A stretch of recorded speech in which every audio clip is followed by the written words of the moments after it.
Nk'abantu mwe ibintu bya Yago na MLN bimaze gufata irindi sura. Ihangane ukurikira akantu kamwe ku kandi kuri ino video, ndakwinginze ihangane. Bigeze ku rwego Kamaraza akicara imbere ya kamera akavuga uburyo ki Skype yanyweye iki mugo. Ubwo ngubwo basanze bimeze gute hagati yabo? Basanga imikoranire bagombaga kugirana na Skype na Kamaro, hari ukuntu Kamaro azaba ari mararyamo umuntu witwa nde Skype. Kubera iki se kandi byagenze gutyo? Tubwire.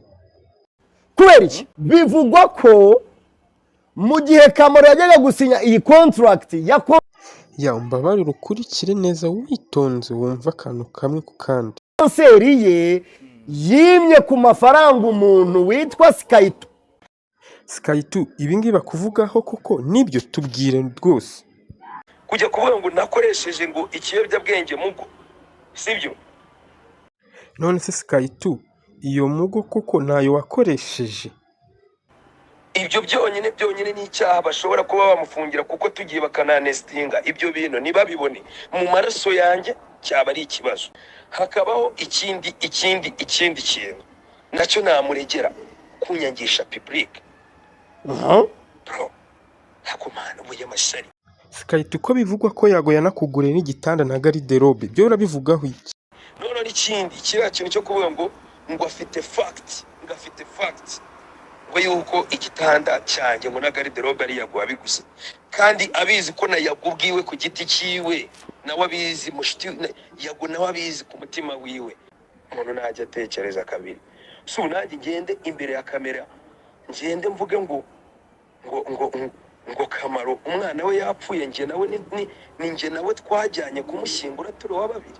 Nagira nkumvisha uburyo ki urwango rwa Skype rushingiye ku mafaranga no gutera imbere kwa Skype ari nacyo kintu witwa Kamaro yagendeyeho.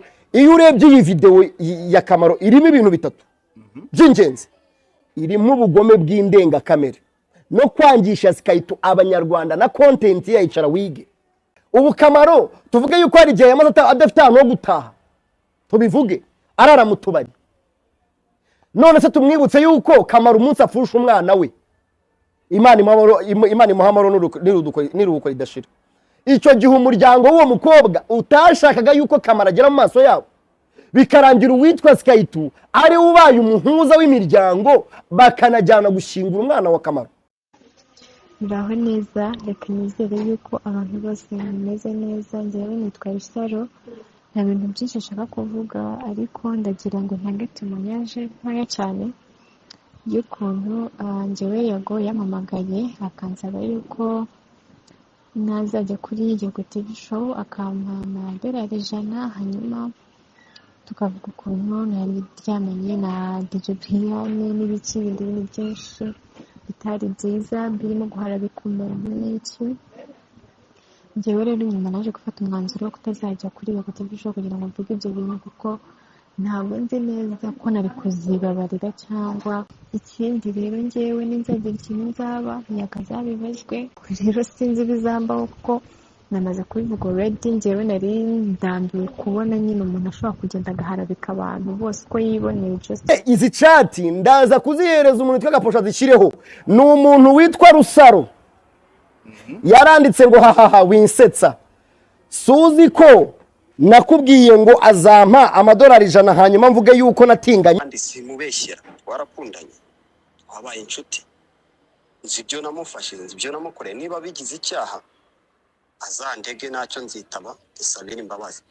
Kandi ikindi ntabwo neze kongera kumuvugaho ukundi. DJ Brian yabyukiye kuri RIB agiye gutanga ikirego. Buri muntu wese wo muri Uganda afite ubwoba, MLN afite ubwoba, Skype yatitiye, yagarenda kwinyarira. Ntago Yago yibeshya na gato. Sure. Ibintu yagavuga 100% n'ukuri.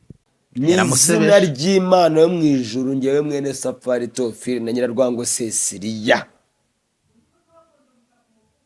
Igitanda n'uyu munsi Skype aryamyeho n'umugore Mama Doboy ni Yago akiguze. Mane se shumi yanjye? Ndabizi. Ndakubwiza ukuri ko Imana yo mu ijuru, Yago niwe waguze kiriya gitanda. Yago niwe waguze kiriya gitanda, agura na garderobe. Ikintu cyambabaje cyonyine gusa ni ukuntu Skytu yafashe step yo gushaka gusebya Yago, urumva, no kumusuzugura, kandi rero umuntu wenyine washyize itafari ku buzima bwe. Even na Irene bavuga ngo ni umushika Skytu, nta kintu na kimwe yamariye Skytu nk'icyo Yago yamumbariye. Skytu yararengereye kwataka Yago, yararengereye man. Ubuzima Skytu ni man, n'ikibanza kigasanze nako iriya nzu abamo igasanze, ndabizi ko Yago yashyizeho percentage. Njyewe mu buzima bwanjye mbaze nkubwiza n'ukuri, impamvu ndi kuvuga bino bintu mene no kuri Skytu yego utazimiza ariko ni ishumi yanjye, ntabwo nongera no kuzimiza. sure Niwe mukoboyi wanjye mani mu buzima bwanjye bwose nakunze, urumva, mfata nka murumuna wanjye, sibyo? Ariko bro, niwe muniga wa mbere mu buzima bwanjye ngiye Kamaro wambabaje. sure Yeah. umuji wawe niyo muntu wa mbere ko waje mu buzima bwawe. Yego. Skytu agakomeza ubumayibobo ariko abumpisha. Yeah. Ariko ngakomeza nkamukurikirana. Skytu mvana kuri nugo, urumva? Skytu yaneye mu biganza. Mugiri kumugaruka. so Mugo iri kumugaruka. Abantu basohokeye muri Frigeur mu Nyakabanda kuri cafe neza munsi y'icyapa cya cafe. Umupeti aragenda nywa mugo. Jewe nagiye kumureba ku ishuri Skytu, njyewe muri apasi kora pasi nsanga nawe uriyo, bamujyanye muri geto icumba mwose jya kugura umutarimba, nabaga muri inyuma. Sure. Amurumuna wanjye, kandi ntabwo DNA yanjye niyo ntabwo bihuye. It's all about kuba umuntu nyine umuhagaho, umwitaho man, ukavuga ati this guy ntacyo muca ariko njye ngomba kumwitaho man. sure Right? wowe ndagira ngo ubwire wowe wisetswa nk'inkotsa, wowe uba wigana inseko wikanira. Urikanira abantu bamaze kumenya ko uba wikanira inseko, uba wikanira ibiki? Rimwe uzagira ngo ugiye guseka uhite winera.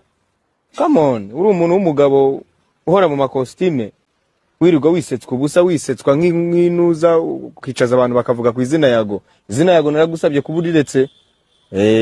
Ku macano yawe n'amafoto n'ibiki byose Yago uba umuretse. Komeza urwane na channel yawe, komeza urwane n'abantu, managing abahanzi bawe. Wabujije ngo kuza kuri Yago TV show, kandi Yago TV show izakomeza ikore. Abo bana b'abakobwa wishe wangije, wabujije ngo ntibazakandagira hano. Komeza urwane n'ibyo ngibyo, urwane n'abagore wateye amada, urwane n'abakobwa wateye amada bari mu nce zitandukanye za Kimisagara, ngaho mu Gatsata, ngaho hehe. Ukomeze byo kubeshya abantu ngo ugiye he, ngo ziti Canada. Ntabwo ari ibibazo ni byinshi, rwana n'ibibazo byawe ngendeka. Urazana umuntu akicara kuri channel yawe ngo aje ngo kuvuga kuri Yago, ukajya wivugishwa ubugamba aho ngaho ngo wamugani ngo Yago ngo yaravuze ngo tujye tubarebera ku ndimi zo gahita wisetswa. Ya wakoze cyane we wakurikiranye ino video, ndagusaba rwose kunkandira subscribe kugira ngo tugumye tujyanemo neza. Murakoze.